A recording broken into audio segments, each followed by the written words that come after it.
aflições da sua vida. Vou repetir.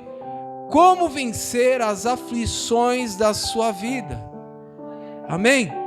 O salmista Davi, certa feita, ele escreveu um texto, se não me falha a memória, está no versículo 19 do Salmo 34. Depois eu posso até ir lá para conferir. Que ele diz o seguinte: muitas são as aflições do justo, mas o Senhor o livra de todas. É o Salmo de número 34, versículo 18 a 19. Você crê nesta palavra? Essa palavra vem da parte de Deus. Por mais que tenha sido Davi que a escreveu, mas ele foi inspirado por Deus. Davi, ele escreveu muitos salmos, muita coisa aconteceu na vida de Davi.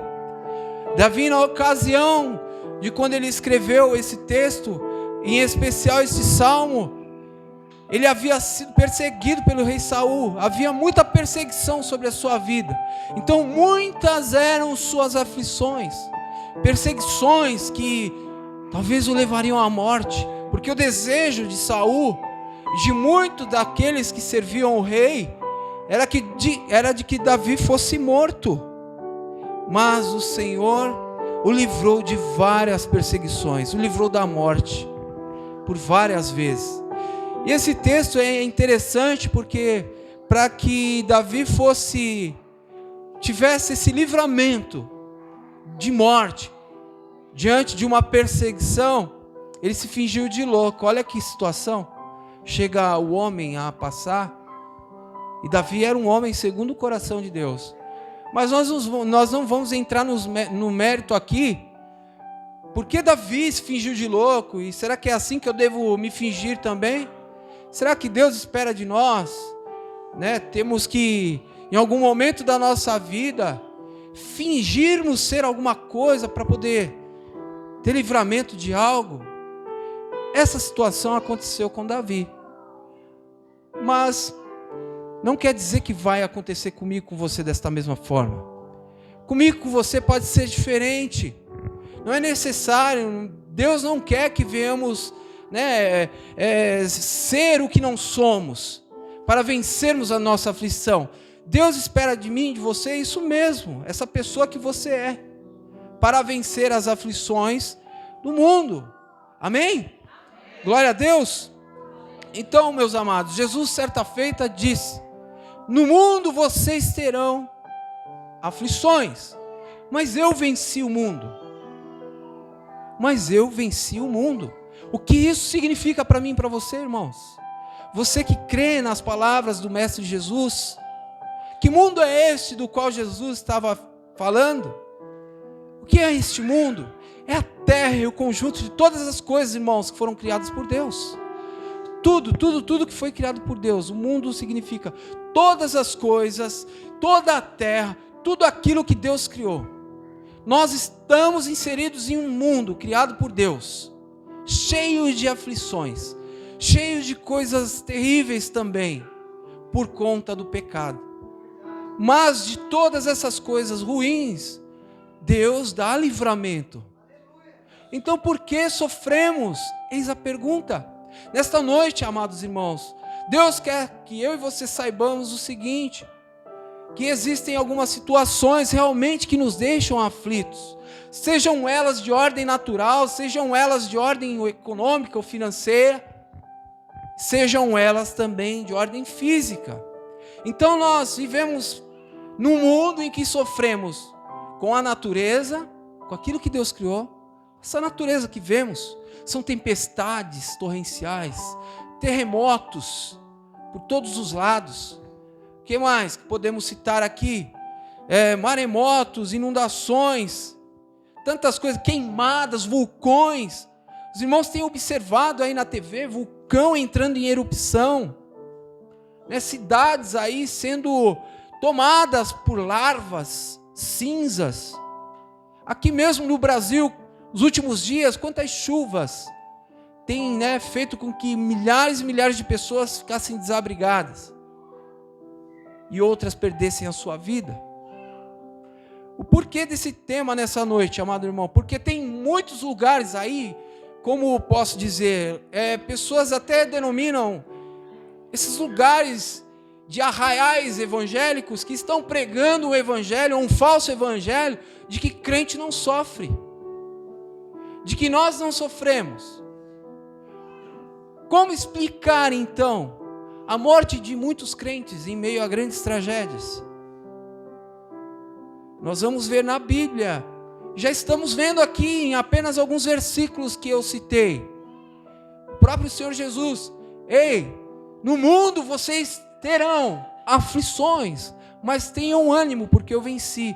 Isso ele está se referindo a tudo, em relação ao pecado e aos sofrimentos, do qual eu acabei de citar por ordem, seja ela natural, econômica, ou até mesmo física, como por exemplo doenças.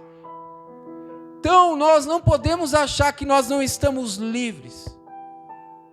Infelizmente, irmãos, primeiramente nós devemos saber que por conta da queda, a morte entrou no mundo. A violência, por tudo, Deus havia criado todas as coisas de uma maneira perfeita. Mas por conta do pecado, tudo isso foi tirado do homem. Agora ele teria que pagar um alto preço por consequência dos seus atos. Mas isso não significa que nós devemos desanimar. Isso não significa que nós devemos perder a esperança. Em meio a tudo isso, em meio a deserto, em meio ao sofrimento, é possível, irmãos, nós podemos crescer em meio às aflições. É possível ter paz em meio a tanto tormento que acontece no mundo, na nossa vida. Se você entrou aqui nesta noite padecendo de algo, sofrendo, seja ela por conta daquilo que você tem contemplado na televisão, as más notícias por conta da natureza, sejam elas financeiras, você não consegue mais dormir, deitar a sua cabeça no travesseiro e descansar em paz, porque você tem se preocupado demais com suas contas, com sua parte econômica, financeira. Até mesmo a TV ela mostra vários países como a Venezuela, entre outros, próximos ao nosso, sofrendo crises econômicas, e é o povo vivendo de migalhas, irmãos. Superinflação, chegando a quase 200%. Todos os dias as coisas aumentam. E aqui no Brasil, querendo ou não, ainda estamos vivendo estável, num momento estável financeiramente ou economicamente dizendo, mas tudo isso, irmãos, nós sofremos. E talvez alguém aqui nessa noite tenha se perguntado durante toda a sua trajetória, se converteu a Deus, nasceu de novo e continuou sofrendo essas questões, não entendendo. Por quê? Porque muitos lugares têm pregado um falso evangelho de que o crente não pode ficar doente, o crente não pode passar crise econômica, o crente não morre em tragédia. Isso é uma mentira, isso é um falso evangelho. O próprio Jesus passou por cada situação, meus irmãos. Os irmãos podem contemplar isso lendo sobre a vida, sobre a história de Jesus. O quanto ele sofreu, o quanto ele padeceu, e por uma excelente, maravilhosa causa, para remir os pecados da humanidade, para aproximar o homem agora de Deus novamente, porque o pecado havia separado o homem de Deus, e agora o véu se rasgou, ou seja, o sacrifício de Jesus une agora o homem pecador até Deus, desde que ele se arrependa dos seus pecados. Agora o homem tem esse livre acesso a Deus. Então como podemos viver? Como podemos viver em tantas aflições, acreditando, crendo nas palavras de Jesus? João, capítulo de número 16, versículos 20 e 21. João, capítulo 16, versos 20 e 21, vai dizer o texto. Veja como era, na época de Jesus, ele disse essas palavras, ele disse o seguinte: na verdade vos digo, que hoje vocês choram e vocês se lamentam, e o mundo se alegra, mas vocês estarão tristes. Mas digo-lhes uma coisa, que a vossa tristeza se converterá em alegria. E aí Jesus vai dar um exemplo de uma mulher grávida. Como assim? Vivemos tanta perseguição, estamos sofrendo tanto. João 16, 20. Estamos sofrendo tanto. Mas ele, para a igreja, para os discípulos, para aqueles que creem nele, ele tem essa palavra. Ele vai usar de uma parábola, ele vai falar: a mulher, quando ela está grávida e está perto de dar à luz, o que acontece? São dores, ela geme, ela fica triste, porque na verdade é chegada a sua hora. Quem teve filho aqui sabe como foi aquele momento, né? O período da gravidez, e foi chegando perto da gestação, perto de se ter o filho, né? E quantas dores, irmãos, quantas foram as aflições antes do nascimento do seu filho, da sua filha. Então não tem ninguém melhor para dizer do que vocês que já têm filhos, para poder explicar para a gente quanto isso é doloroso, quanto dói ter filhos. Mas e depois que o filho nasce? Que a dor ela passa? Então Jesus ele vai usar essa parábola, ele vai falar, porque muitos estavam se lamentando, estavam chorando por conta das aflições, mas Jesus vem falar: ei, vocês estarão tristes, mas chegará um tempo que a tristeza se converterá em alegria. Assim como a mulher que está perto para dar à luz, ela sente tristeza porque é chegada a sua hora, mas depois de ter dado à luz a criança, ela se esquece das dores, ela se esquece das aflições. Por quê? Pelo prazer de agora ter o filho em seus braços. Agora eu quero que você se lembre de qual foi a promessa maior que Jesus fez para a tua vida. Lembra da promessa? Jesus ele disse que você e eu viveríamos para sempre aqui neste mundo cheio de pecado e de aflições? Não. Então, amados irmãos, só mais um pouquinho de tempo, só mais um pequenino tempo, e Jesus virá e não tardará. Aleluia! O que o Senhor ele quer que nós venhamos ter consciência de uma coisa. Irmãos, nós vivemos como num tempo da mulher que está prestes a dar à luz. Todo esse sofrimento que eu e você passamos na vida, irmãos, em todas as áreas, terá um fim. E esse fim está próximo. Jesus ele está às portas. Está às portas, irmãos. Vai chegar um tempo em que nós não passaremos por mais aflições. Chegará um tempo em que não será mais necessário. Não haverá nada que nos fará chorar. Não haverá mais nada que nos fará sentir dor. Não haverá mais nada que nos fará sentir raiva, ódio, mágoa de alguém. Aflição nenhuma. Porque Deus tem preparado um lugar para que todo aquele que nele crê não pereça, mas neste lugar viva eternamente. Aleluia, glória a Deus. Então, enquanto vivemos as aflições neste tempo presente, irmãos, creia nesta palavra, no mesmo capítulo, a respeito das aflições que nós passamos no mundo, né, por meio do sofrimento. É possível vir a alegria, mas de que maneira? Como podemos nos alegrar no meio de tanta aflição? Devemos nos alegrar por causa dele, por causa de Cristo. O texto vai dizer no verso 25 em diante: digo-vos isso por parábolas, porque chega, porém, a hora em que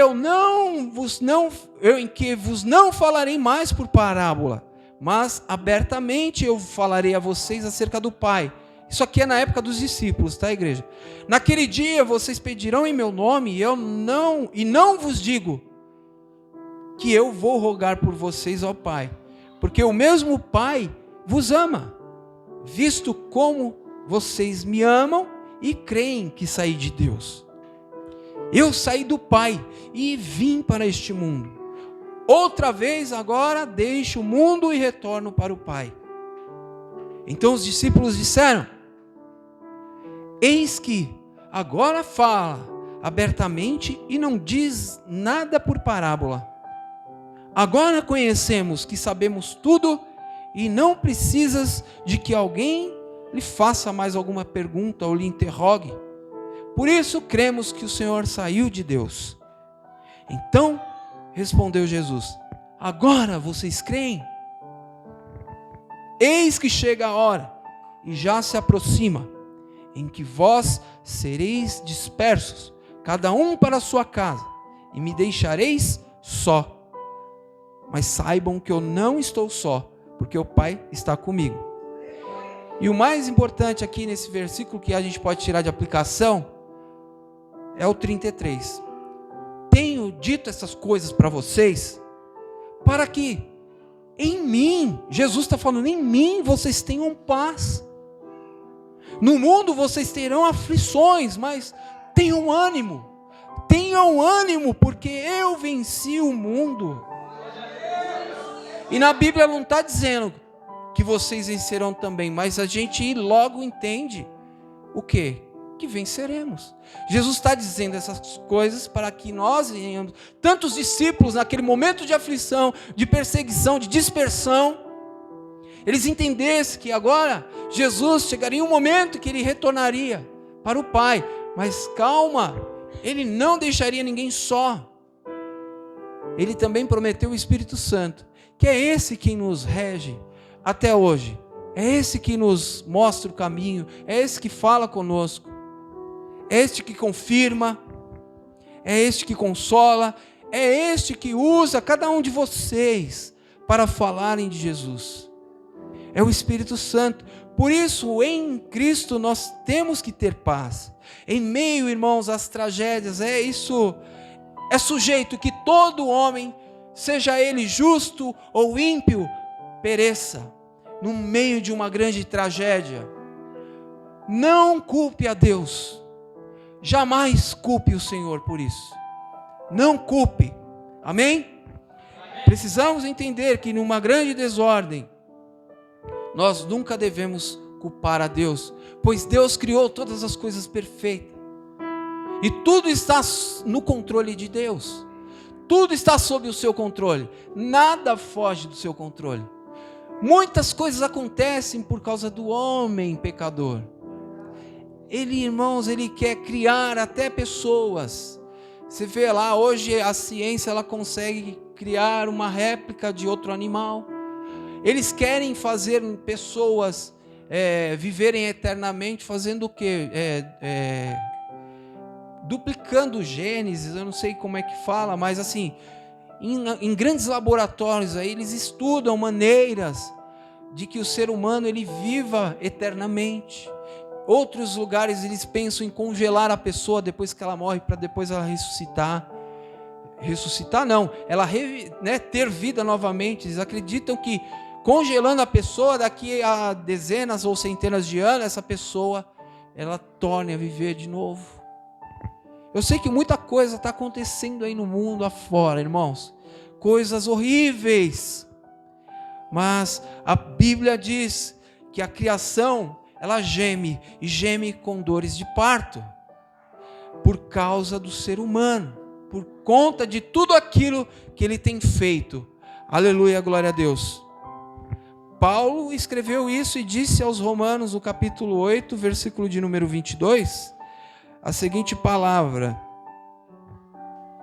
8:22, glória a Deus. Sabemos que toda a natureza criada por Deus geme até agora, como em dores de parto. É isso mesmo. É dessa maneira. Isso está até hoje. A natureza, irmãos, toda a criação de Deus, ela geme. Ela geme como a mulher no momento das dores do parto. Quantas calamidades têm abatido pessoas por causa dos desastres que acabam sendo causados por conta de grandes desastres no meio ambiente.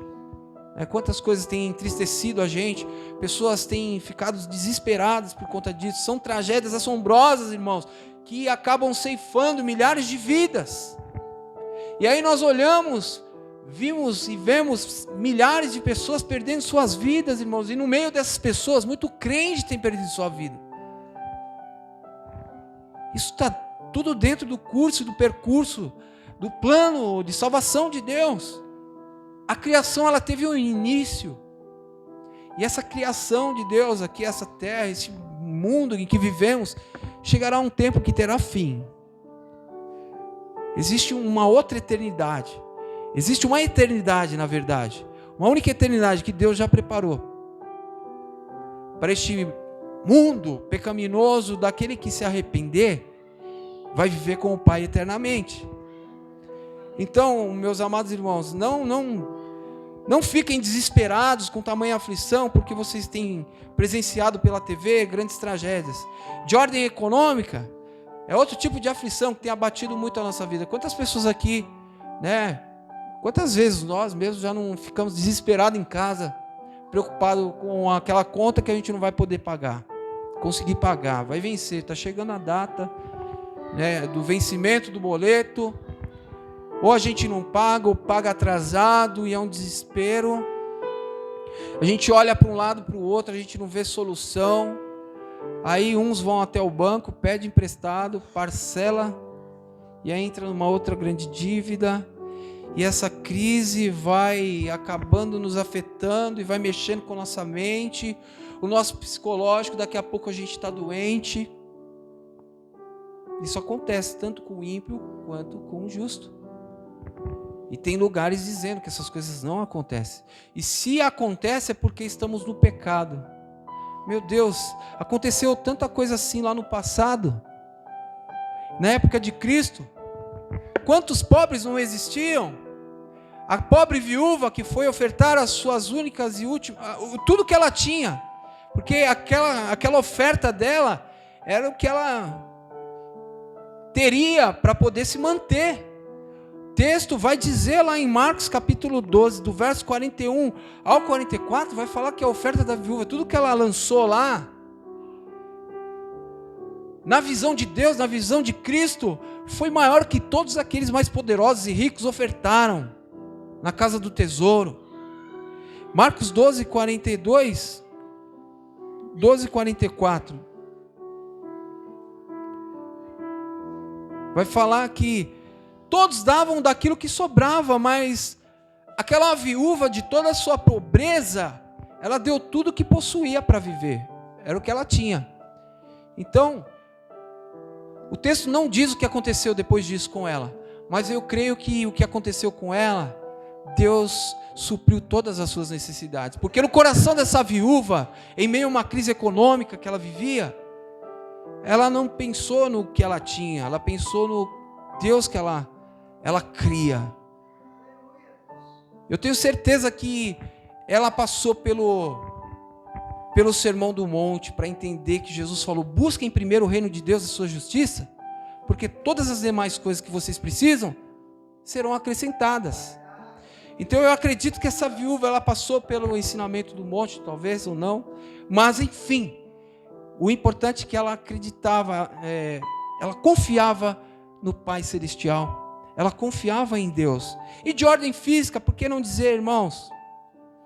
Porque olha, a cada ano que se passa, estamos no século 21, doenças vão surgindo, né? Vírus, é tanta doença, e quantas pessoas que nós conhecíamos, que estavam na igreja, servindo o Pai, servindo a Deus, não perderam suas vidas? Quantas pessoas? E talvez muitos perguntaram: como assim? Era um homem de Deus, era uma mulher de Deus. Veio a pandemia, ceifou muitos crentes, irmãos. Então, além das doenças que existem, é câncer, é hipertensão, é depressão, é um tanto de doença, né, ruim, tantas doenças aí sem cura, podemos assim dizer. Lembrando que nós servimos um Deus que ainda faz milagre e cura. Mas por que o crente sofre? Esta é a questão. Por que o crente sofre? Primeiro, como disse lá no início, por conta da queda. Então o sofrimento é algo comum para todas as pessoas. Então todos sofrem. Da mesma forma que Deus, pela sua misericórdia, Ele faz nascer o sol, né? Ele envia o sol para o crente, o descrente, para o ímpio, para o justo. O sofrimento, em relação ao sofrimento, também não é diferente. O sofrimento, todos estão sujeitos a passarem por aflições, seja ímpio, seja justo. E essa resposta, irmãos, nós encontramos na Bíblia, lá no princípio. Deus criou um mundo perfeito. Lá no capítulo 1, nós vamos ver Deus criando um mundo perfeito. Porém, por conta da transgressão de Adão e de Eva, como disse no início, a tristeza ela vem, a dor ela vem, a morte ela chega. E isso está tudo registrado lá no livro de Gênesis. Pronto, primeira coisa, para responder a minha e a tua pergunta, de repente era a tua pergunta. Então por que o crente sofre? Porque lá no princípio o homem pecou. E por esse motivo o sofrimento agora, ele faz parte do cotidiano do homem, da mulher. Por isso todos, igualmente, sem exceção, estão sujeitos ao sofrimento. Podemos ler isso aqui na carta de Paulo aos Romanos, capítulo 2. Versículo de número 12. Diz o texto que todo aquele que peca sem a lei também vai perecer. E todo aquele que peca sob a lei, pela lei é julgado. Então pecou, indiferentemente de ter lei ou não, ele vai sofrer, ele perece. E se peca também sob lei, ele é julgado. Então aqui na Bíblia diz que ninguém escapa. Ah, não conhecia, não tinha a Bíblia como nós aprendemos aqui. Lembra no princípio? Não tinha a Bíblia. Então acontecia o quê? Com os que pecavam? Pereciam da mesma forma.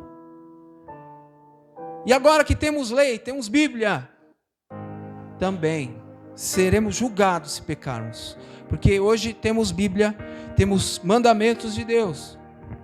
Segundo, por que o crente sofre? Porque se perdeu, irmão, a degeneração humana, se perdeu a origem, né, a originalidade, para a perfeição para a qual o homem foi criado, se perdeu. Com a queda lá no Éden, o homem sofreu um processo de degeneração moral, social e espiritual. Por isso, irmãos, nós sofremos, por isso o mundo sofre hoje. Lembram-se do filho de Adão, Caim? Agora o que acontece? A violência entra no mundo. Ele mata o seu próprio irmão. E os descendentes dele continuam praticando a mesma coisa. E aí vai ter a história de Lameque, mais um pouquinho para frente. Ele vai chamar suas esposas, vai dizer que ele matou alguém. E assim, irmãos, continua a corrupção, a maldade se multiplicando, o sofrimento, as aflições no mundo. E vem o dilúvio, Deus acaba com tudo. E dá mais uma nova chance. E aí continuam-se as aflições. E por meio de Cristo agora nós temos a oportunidade de nascer de novo. Mas nascer de novo não significa que nós estamos livres. Nascer em Cristo Jesus não significa que a gente não vai passar talvez por alguma situação difícil, de aflição como essas que eu citei no início do culto. Não. Isso se refere ao caráter da pessoa. Nascer de novo está relacionado que agora nós vivemos contra a vontade do mundo, contra os pecados, contra a consciência da carne. A nossa luta agora é contra a carne, a nossa carne, não contra as outras pessoas, é contra nós mesmos. Porque agora nós temos que viver uma nova vida, uma novidade de vida. Agora nós pertencemos a Deus por meio de Cristo. A experiência pessoal e genuína de um novo nascimento gera em nós uma natureza oposta à de Adão. O novo nascimento é para tornar eu e você diferentes de Adão. De Adão. Por quê? Adão, ele nasceu no meio de um paraíso, ele tinha tudo para dar certo. Porém, temos o exemplo dele, ele foi tentado e pecou. Agora, quando você entrega a sua vida para Jesus, a Bíblia vai dizer que ela vai fazer uma comparação como uma pessoa está nascendo de novo. mas não sendo gerada no ventre da mãe, como Nicodemos achava que era. Mas não, de uma forma espiritual, moral, social, como eu acabei de citar aqui. Espiritual, moral e social. Esta é a conversão do verdadeiro crente em Jesus. É que agora ele é comparado ao primeiro, a Adão, mas daquela forma antes de pecar, ou a Cristo. Então somos de Deus. Porém, nascer de novo não significa que estamos livres de toda a aflição que existe no mundo. Nós estamos no mundo, mas não pertencemos a este mundo. E por meio de Cristo, irmãos, você e eu devemos confiar nele, porque a soberania de Deus, ela é maior que toda a aflição. As pessoas estão fazendo da aflição um Deus, se esquecendo de um Deus que criou todas as coisas, que está cuidando de tudo, que está em tudo, que está tudo em suas mãos, está tudo sob seu controle. Estamos esquecendo disso. E qual que é como que eu posso dizer assim, o que podemos fazer então? O que nós podemos fazer então?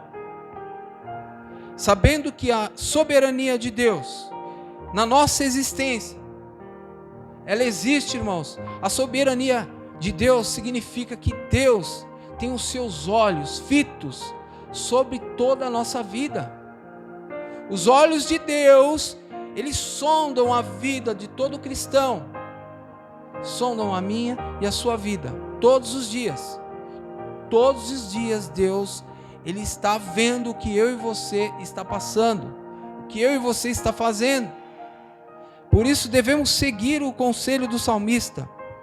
Ele disse no Salmo 31, verso 7, que ele se alegra e se regozija na benignidade de Deus, porque ele tem visto que Deus tem olhado para ele em meio às suas aflições.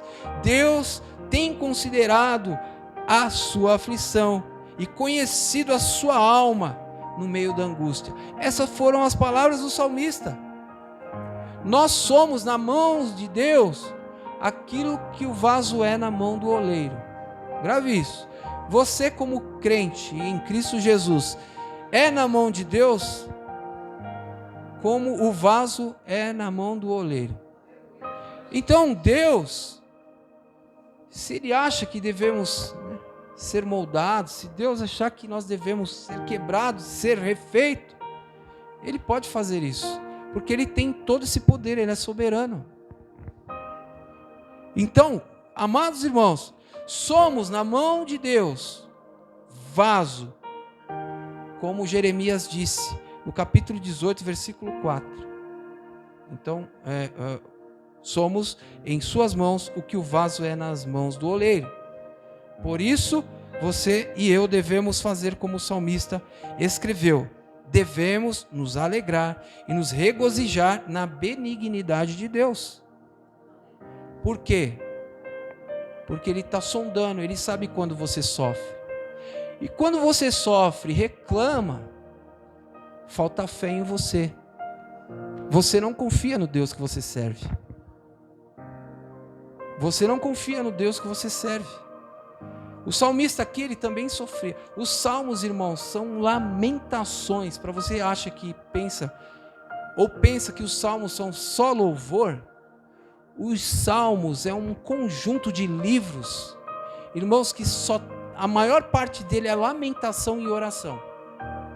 Os louvores são mínimos. Os louvores são os resultados de Deus ter dado livramento a um povo no meio de suas aflições. Por isso que eu estou citando alguns salmos aqui, e eu tinha feito uma pesquisa a respeito disso. Então, os salmos, irmãos, foram escritos por pessoas que viveram épocas de grandes tribulações, de grandes sofrimentos. Você está achando que o salmo escreveu lá totalmente alegre? A maioria dos salmos foram escritos em momentos de aflição, ou quando as pessoas ali, exemplo de Davi, haviam acabado de passar por grandes momentos difíceis na sua vida. E ao invés de ele escrever um salmo reclamando do que ele estava passando, ele escreve um salmo regozijando a Deus, por ter dado livramento no meio da aflição. Por isso eu quero te encorajar a confiar mais no Deus que você serve, a você entregar a sua vida verdadeiramente. Será que verdadeiramente você se converteu a Jesus? Não importa se você tem 1 ano, 5 anos, 10 anos, 15, 30. A gente tem, irmãos, infelizmente, temos visto pessoas que passaram anos, ou 40 anos, desfrutando da proteção de Deus e ainda pecaram contra o Senhor. Deus livrou o povo lá do Egito, da escravidão. E muita gente que estava ali, povo escolhido por Deus, separado por Deus, Deus deu livramento, sofreu. A terra abriu e consumiu o povo. Por quê? Passaram anos na presença de Deus, mas não sabiam que Deus estava servindo. Então, eu quero te encorajar, irmãos, sofrimento, ele existe. Fique em paz. Nós não podemos, muitas vezes, resolver o seu problema, e nem você resolver o meu problema. Mas, diante de todas essas coisas, creiam naquilo que Jesus ele disse: no mundo vocês terão muita aflição, mas tenham bom ânimo, porque eu venci o mundo. Tenham ânimo, porque Jesus venceu o mundo. Todas as coisas cooperam para o bem daqueles que amam a Deus. Diz a Bíblia que a vontade de Deus para a nossa vida, em Romanos 12, verso 2, que ela é boa, perfeita e agradável. Aleluia, glória a Deus. Então, amados irmãos, é motivo da gente se alegrar na presença do Senhor e desfrutar da verdadeira paz que Cristo ele quer dar para nós. Essa paz é você ficar tranquilo e esperar até aquele grande dia, para chegar na eternidade. É essa, irmão, para de reclamar, vamos parar de reclamar das coisas dessa terra, do sofrimento e das aflições que estamos vivendo. Vamos aprender a confiar mais no Deus que nós servimos. Nós ainda podemos desfrutar de paz no Senhor. Olhar para o sofrimento e a aflição humana e desfrutar da paz de Cristo em meio a tanto sofrimento para alguns. Pode estar até agora alguém aqui dizendo: é impossível isso, parece loucura.